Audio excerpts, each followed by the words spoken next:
We're also joined by the convener of Clean Sports India, Mr. BVP Rao, who's been with us through the day, tracking all the action from the elections. And Mr. Rao, there was quite a lot of action, but the news coming out at this point, as you heard on headlines today, is that the Indian flag could be hurled at the closing ceremony. That should make you quite positive.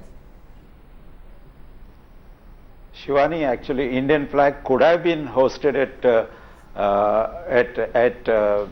Sochi, even for the opening.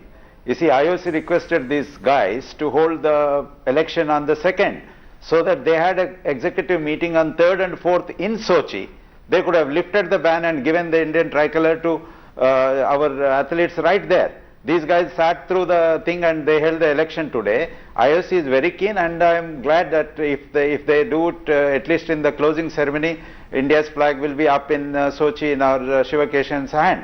I am glad, but one thing you can see, what Anil Khanna says is very positive, but what Ramachandran is saying about himself, that no comments. You see, he has been accused of certain things. He must come open. Now he is an Olympic leader.